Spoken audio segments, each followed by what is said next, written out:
Hi, everyone. I'm Alex, and I'm here with Steve Barcelona from the Conjuror Community Club, best magic club. And today we're going to be looking at the magic of Simon Aronson. Do us a favor real quick. Go hit follow. Make sure you subscribe, and that way you'll be notified every time we go live with a new show. Steve, how are you, sir? Well, good. How are you?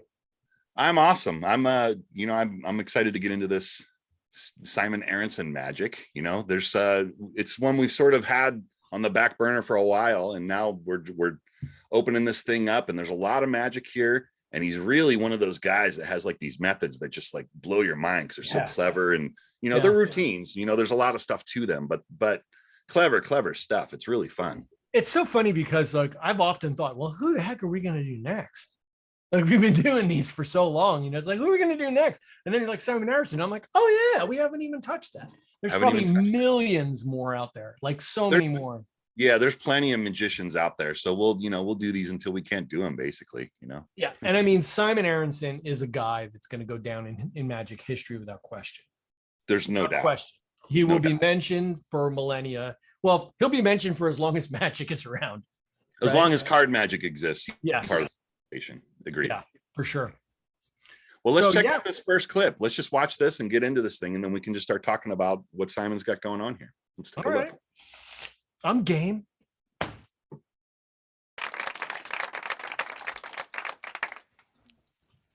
The most powerful weapon a magician has is the element of surprise. Because with surprise, you don't know what to expect. And when the audience doesn't know what to expect, they don't know what to watch for.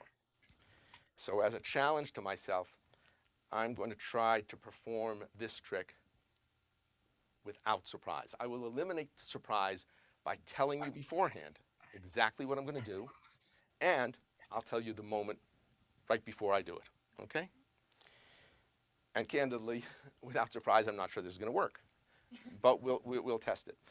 We'll use the 4 aces, and I have 2 cards over here that I'll show you in a minute. Susie, I'd like you to pick one of the aces, any one you would like, so just touch the back of one you'd like. That one over there, the Ace of Hearts. Fine. Okay.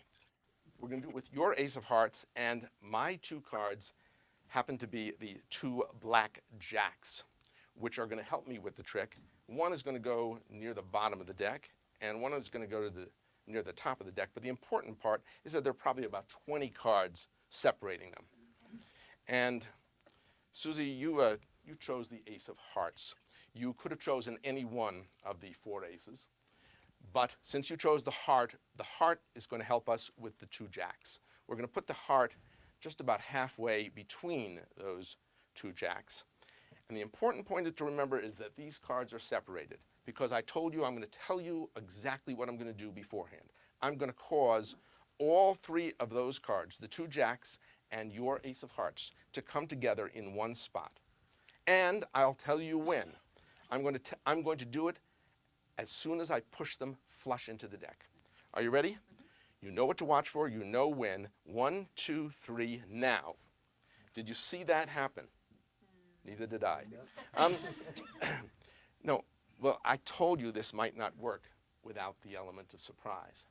So I didn't eliminate every surprise. You see, really, I told you exactly what would happen, and I told you when it would happen. But I didn't tell you where it would happen, because it's not going to happen over here. It's going to happen over here. No. You see, over here are, surprise, here's the 2 blackjacks with your I love it. It's a nice little setup, little deal there, little dealio. That's a nice little card trick. That's a great way to break the ice, to get people into a set of card magic. I think that's a pretty cool thing. To me, it's more like a closer to me, I think, or something that's gaining momentum to the end. Because when they're expecting it one place and then it shows up someplace else, it's super strong, right? Yeah, but you know me, that's man. the tennis match. You know what I'm saying? You know me. I go full Al Baker when I'm done. I'm gonna move those cards with my mind. You know what I mean? Yeah. There's nothing you can do to top that. So I would use that to like get a set of card magic. It's the momentum. Yeah, it's a momentum going. Yeah. Get a couple like punches in there before you get to the big. That's a great trick. That was called something about discards. It went by fast. Among the discards. right? Right. Because those are the discarded cards. It Yeah. just shows up there. So it turns up among the discards. That's what Yeah, he's yeah. saying. It's Yeah, pretty yeah, clever. It's pretty clever. yeah. Like, That's a neat little deal. You know, I like it.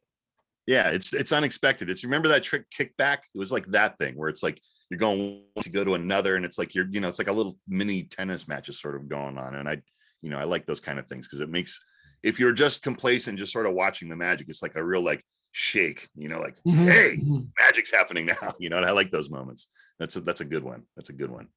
So let's check out this next one. This is actually a dealer item. I'm pretty sure this is out of print. You can't get them anymore. When they were available, this thing sold hand over fist. So they're out there. People have these things. But this was this thing that Simon Aronson put out called Sideswiped. And this was a really great trick because it looked like it was something that it wasn't. And I don't want to say what it is because you should just go on the ride and see what it is. But it's really, I think it's a pretty elegant card trick as far as like a dealer item that really doesn't look like a dealer item on the surface. I really like this thing. It's really cool. Let's check out Sideswiped. How would you like to see the world's greatest card trick? Yes. So would I. But we're in luck because I saw in a magic magazine it was advertised as the world's greatest card trick. I sent away for it, and believe it or not, the instruction card just arrived here. It's the instruction card for the world's greatest card trick, and on the back is a list of the secret instructions. Susie, will you help me? I'll tell you what, you can read the first one aloud in a nice, clear voice. Choose an attractive, friendly, intelligent helper. So we're on our way. Right. But you don't get to read the rest because the secret's on that side, okay? Now, I'll tell you what you can do. If you'll help me, you can follow along. We can do the world's greatest card trick together, okay? And let's see whether we can. All right. Cut off half the deck. Would you do the honors? Great. Use a magic pen. Did you happen to bring a felt tip pen with you? I did not. You didn't. It's a good thing I did. Here we are. You can open that. Okay. Sign the chosen card. Susie, you cut to the 3 of hearts. Okay. I'd like you to make it unique, but just writing your initials right across the middle there. My initials? Sure, or your name, or your phone number. Whatever. Get him, Simon. That's I perfect. don't know now. Set up, okay. Retrieve your pen. That's how I got it. Dribble. Dribble. No. It doesn't mean that, and you don't have to dribble it. Dribble, for magicians to dribble, it means to dribble the cards. That means I go like that, okay? So what I'd like to do is this. As I dribble through the deck, just call out the word stop, somewhere in the middle, okay? Stop. Right there? Fine. And we'll put your card right about in the middle. I think it's peeking out a little bit. Magician proof the deck. That means I am not allowed to touch the cards. So here, you square it up. So nice, even square. That's it. And since we're going to magician proof it, I'd like you to put one rubber band around the deck each way, just to kind of hold that card in there and make sure that I can't get to it.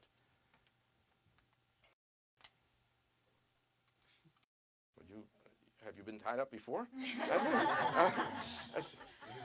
That's fine. And since I'm not allowed to touch the deck, so that I can take it home, just drop it right in the deck, right into my jacket pocket. That's fine.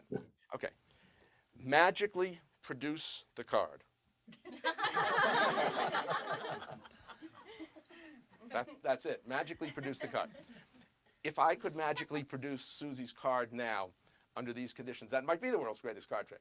But how am I going to produce your card when it's in the middle of the deck, banded up, and in my pocket? Well, remember, I said the secret's on this side. Do you remember what your card was? I think the three of hearts. Well, the 3 of hearts is the easy part. The hard part is Susie's signature. You see,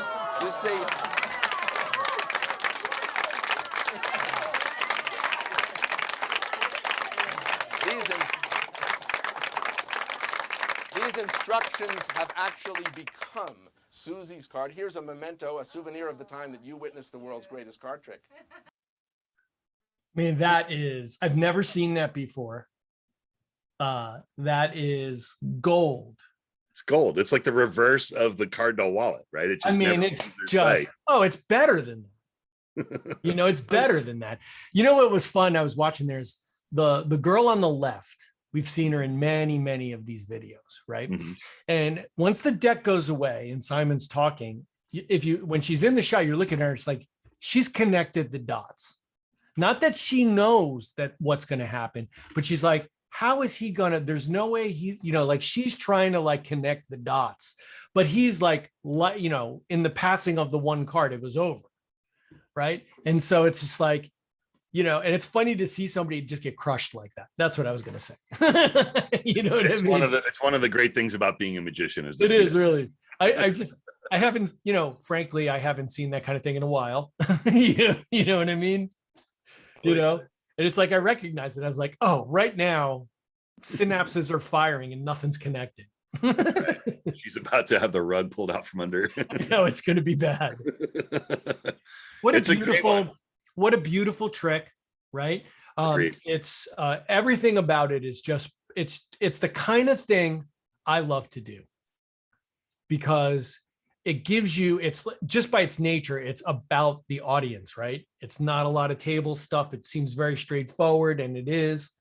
And it's just like a pounding like revelation at the end. It's mind blowing. It seems like the card's been in his hand the whole time.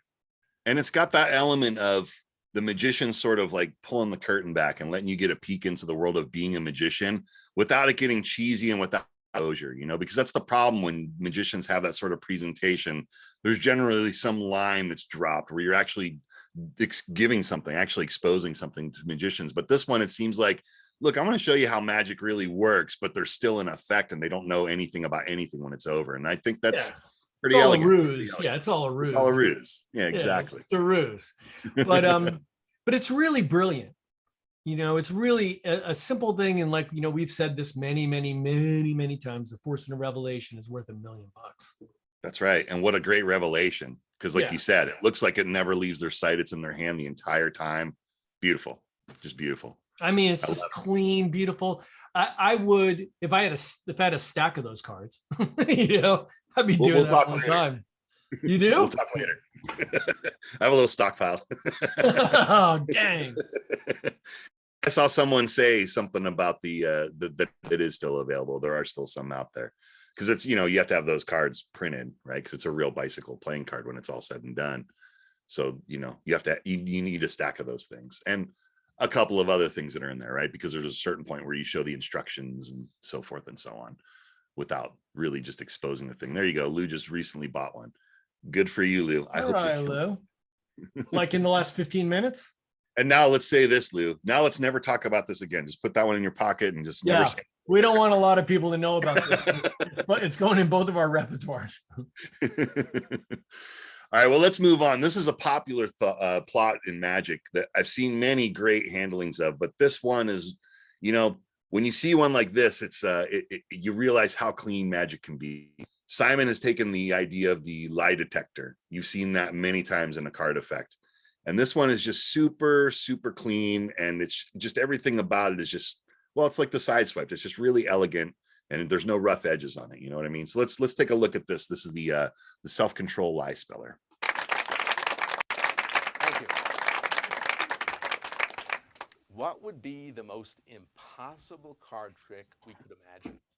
Do you think it's possible for a magician to find a card that is merely thought of in a shuffled deck of cards without his ever touching any of the cards? Let's see how close we can come, okay? Frank, maybe you can help me? Okay. All right. We said we need a shuffled deck of cards, so why don't you just give those cards a shuffle? So we already have met the first condition. We've got a shuffled deck of cards. Now, Frank, if I asked you to just think of a card. She's burning him like he's doing it. First of all, Totally. She's seen enough Magic now. Oh, yeah. Card, like psychology. And second, I'm candidly not sure that there's a full deck here. I do want the card to be in there. So what we're going to do is we're going to use a random number to help you think of the card, and that way the card will be arrived at random, okay? So what I'd like you to do is cut off a small packet of cards, about a quarter of the deck, a third of the deck. Oh, that's great, okay? And take those cards and hold them in your lap. And what I'd like you to do very carefully is count off how many cards you cut to So you'll know that number to yourself. I won't look, because it's important that Frank has a random number that was determined solely by his own cut. You can't tell me exactly what you have. You know the number? Okay, hold on. You can leave the cards there for the moment, but I don't want to know that number. Okay. We're going to use that number to help you think of a card. Okay? Take the rest of the deck. That's been shuffled by you, complete, right? I want you to see if you can spread it in front of you, fan it out, as though it were a big giant bridge hand, but you don't have to see every single card. I just want you to see a bunch of different cards, okay? Now what we're going to do is Frank is going to start to remove those cards one at a time.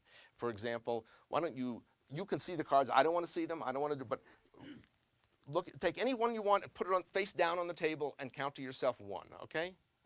That's number 1, but to yourself, okay? And what Frank is going to do is Frank is going to continue to remove cards one at a time. And he can see the cards, so he can remove any one he wants, and he'll look at those cards and put them into the pile, counting up one at a time, starting with number 1.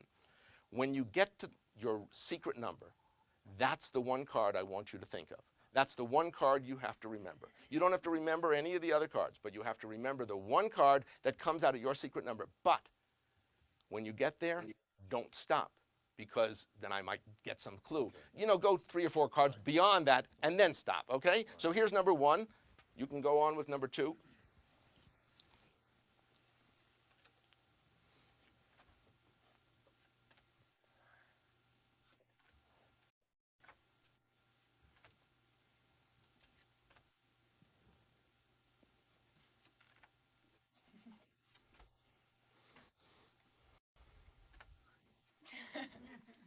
Great, okay? Somewhere in here is a card that you are merely thinking of. You can put the rest of the deck aside, okay? Somewhere in here is in here is a card you're merely thinking of. And all we know is that you're thinking of it. It was determined solely by a random number.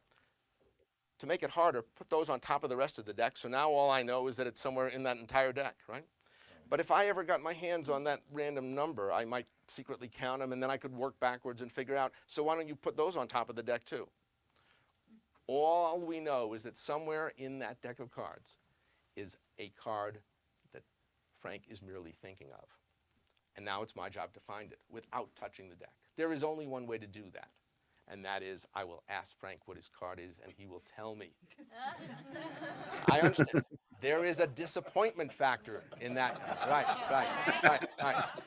And we said we wanted to do something impossible. So what we'll do, we'll just do the next best thing. I'll ask you questions and you'll answer them. But with every single answer, you can lie or tell the truth, okay? Now I won't have any idea. And with every answer that Frank gives, we will spell his answer, whatever it happens to be, 1 card for each letter. I'll show you what I mean. Pick up the deck. We'll try a real easy question. Was your card red or black? Now before you answer, you know the card you're thinking of, right? Don't forget it. You know the card. Was it red or black? You can lie or tell the truth, but whatever answer you give, we'll spell right here. Okay. Was it red or black? Black. Black. Okay, so spell B-L-A-C-K one at a time. B-L-A-C-K. Perfect. Okay. The next question at this point is, was your card odd or even? And you can lie or tell the truth. Even. Even. Okay, so let's spell even. E-V-E-N.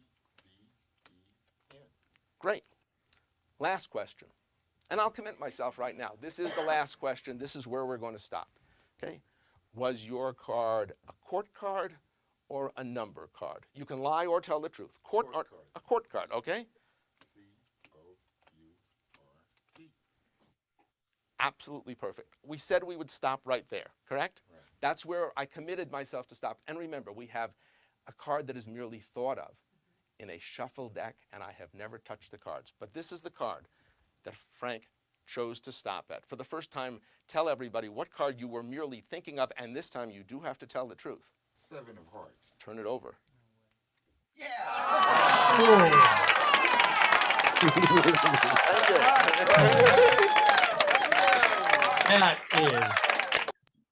That is Outstanding, right? devastating. That's the kind of thing that sends people to therapy.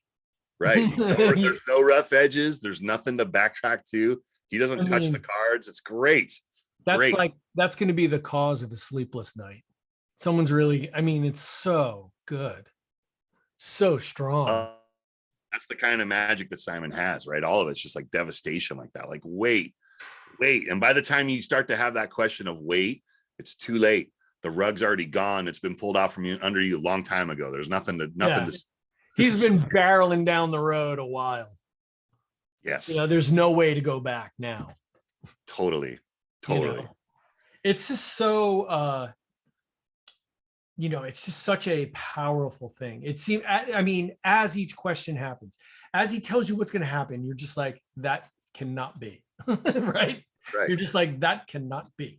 It gets more and more impossible, and it's going to work, which is why you get to that moment where it just it's just a cloud of pixie dust. You're like, I don't understand. Magic, I guess. Yeah, you're like, that's what you're left with. Right. Magic, I guess. How else? Yeah.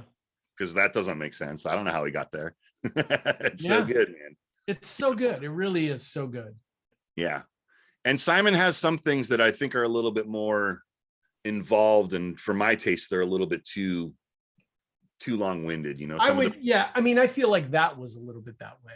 It was right on the edge, but I think the effect is strong enough that it's okay. You know what I mean? Well, but I tell you what else. Also, I think he came up in the 70s, 80s. This is, we've said this a million times, right? Yeah. It's very indicative of the style of magic in that style of close-up magic, especially. Agreed. In that time frame, And so when we say that, like something like it seemed like that, it's like we're not knocking him. It's just like in our day and age now, times have changed. People are like more on it, and you have to. It has to be. It's not necessarily faster, but it has to be tighter. Let's put it that way. Does that make good sense? It's like a get to the point quicker kind of thing. Yeah, right? Yeah. You gotta frame it up quicker, and you gotta get there a little bit faster. I think a little less verbose is the key these days, right? Little less verbose, little less procedural. Agreed. You have to cut out the parts or make the procedures not look like it. And I am in no way criticizing Simon Aronson. Let me just put that out there. Well, but to your point, man, I mean, really, if that script was tightened up enough, just a little tiny bit more, the procedure here is so clean that there would be nothing to balk at, right? Oh. It literally is just like cut down on the verbiage just a little tiny bit and just get right to the meat of the thing. And this is like a perfect card trick, in my opinion. I mean, this is like we started out by saying, it's devastating. It's devastating. It would devastate people. Absolutely. And I think it's the cleanest of this type of effect, because there's a couple of other favorites that I have that are this plot, but this is the cleanest. This is just the best one. It's just, so good. And he recently passed too, didn't he? He did. Yeah, it's a shame. I met him once just in passing, and he was just a super nice guy. I mean, most of these people you meet, they're all super nice people.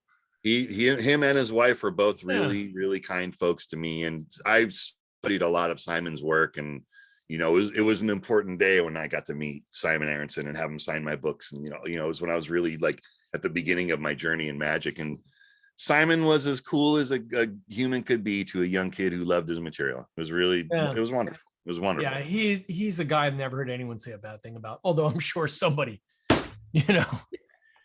but he's just a really amazing magician. And we haven't even gotten to the thing yet.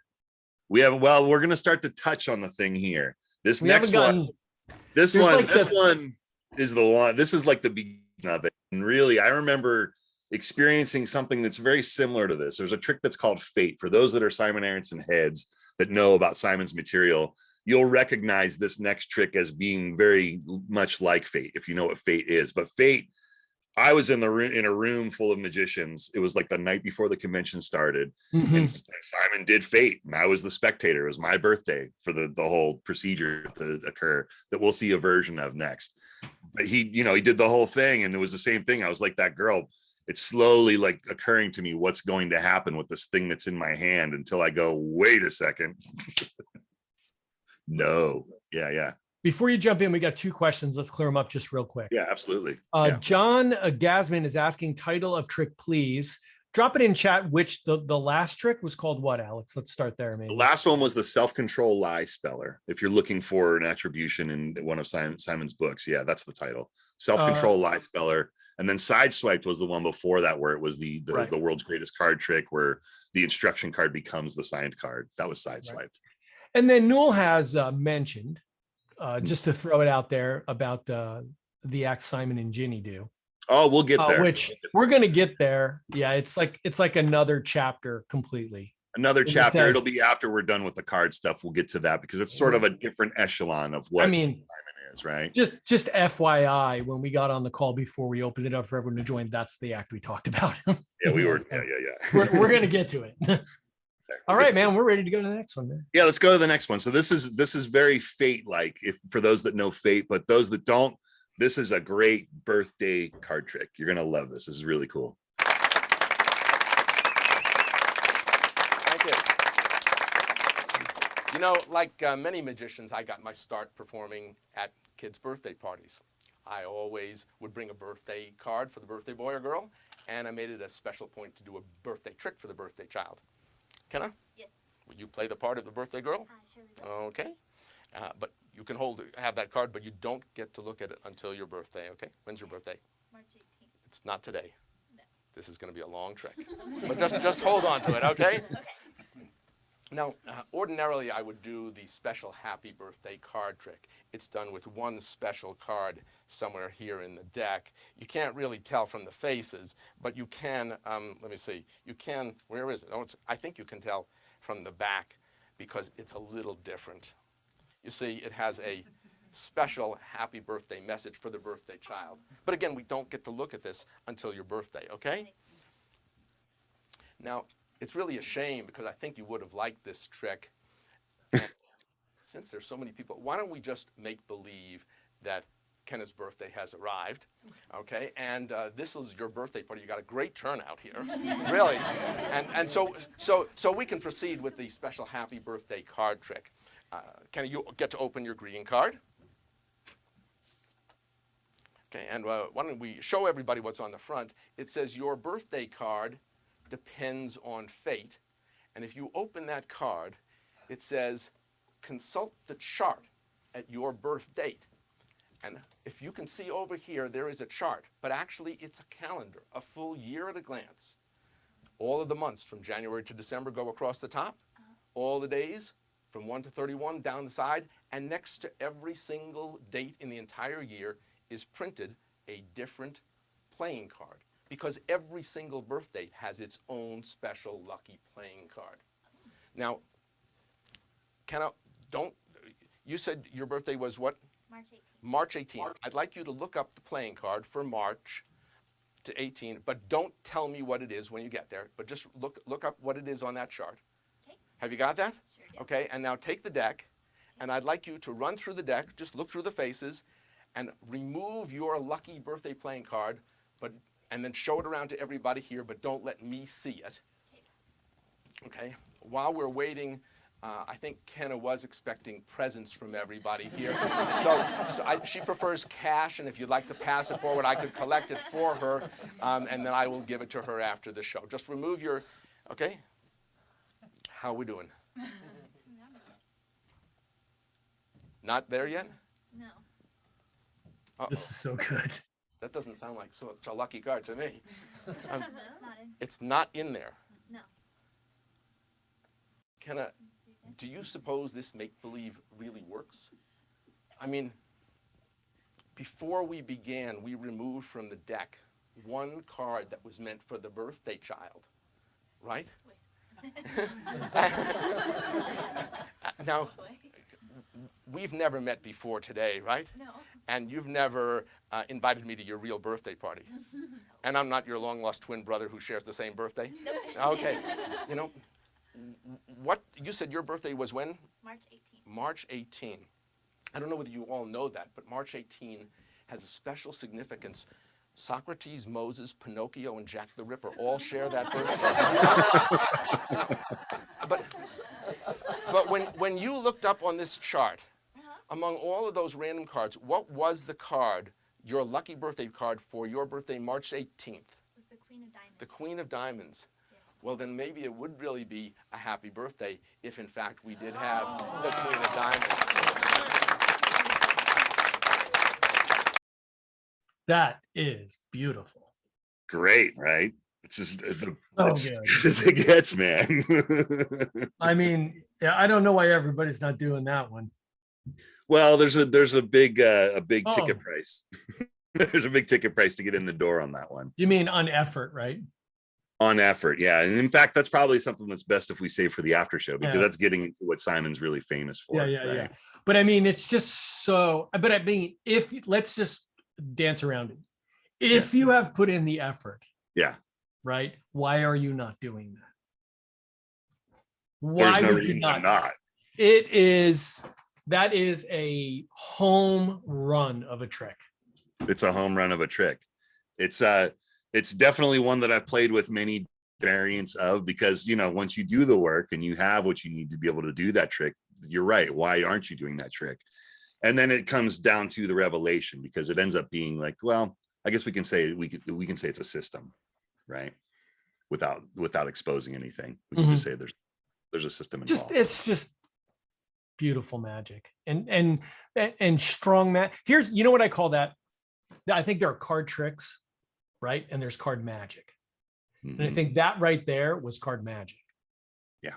So it's not about a manipulation or control. It's like something happened over here, which caused something to happen over there, and nobody knows how any of it's connected. It's like magic. Right. Yeah. And I think that's the kind of thing that Simon is doing, right? Just by the nature of the kind of methods that he's using for the effects that he's doing, they all elevate to that. I mean, just what we've looked at today, like those have all felt like real magical routines. Like there's just, sure, their card tricks exist, but what was all that? That's not a card trick. That was more than a card trick, right? For sure. I mean, it was. And when you're looking at it like that, it's it's a different kind of magician. And that's when I saw him, I realized that there was a different way to be, and I changed things immediately. Just started studying and doing more work on other areas to get that feeling of, well, I think Simon is the guy that I got this from, and it's the best description that I've heard for what magic can be when it's ideal, right? You get your spectators painted into this corner, this situation of, I know there's no such thing as magic, but what was that? What else could that have been? What just happened? What just happened to me? Right. And I think if I love that. That's pushing it right to the place of real magic, where you're getting people to question their reaction, I love it too. I sort of live by it these days. Yeah, no, I love that, just that whole premise of just like, I know magic's not real, but what was that? I think that there's no other explanation. Yeah. It's just so great. You know what I mean? It's just really, really great. It makes it real world, right? Because now it fits into your worldview. You're looking at it, you're going, I know there's no such thing as magic, but that thing just happened. And that's making me question whether or not magic could be possible. And I think that's it. That's the conundrum you want them to sit in after a magic show, if possible. Yeah. Well, I mean, when you look at the trick he just did, okay, there is absolutely no way on God's green earth anybody has any idea how that happened. There's no way. There's no way. Like I said, I was holding that card and I had no idea any of the methods. No idea. And John Bannon was sitting next to me. He just started laughing at me. Yeah. No idea. Right. It's Totally. just so other, like, next level. It's like, exactly. It's like such a next level. I describe tricks, and we'll talk about this in the after show, but it's just like, it's a level that people don't imagine can even exist. That's right. You don't know it till you're standing there. Yeah. You're just like, wow. Right. A long way to go. Way to go. Long way to go, but it's powerful. Yeah, man. Well, let's do this. Yeah. Let's go to the after show. Let's go talk about this stuff and wrap this thing up. So to everybody else, thanks for joining us today. Do us a quick favor. Make sure you click the follow button. Make sure you subscribe. Make sure you know the next time we're going to go live so you can come and hang with us again. It's going to be in a couple days, and we'll see you then. Bye, everyone.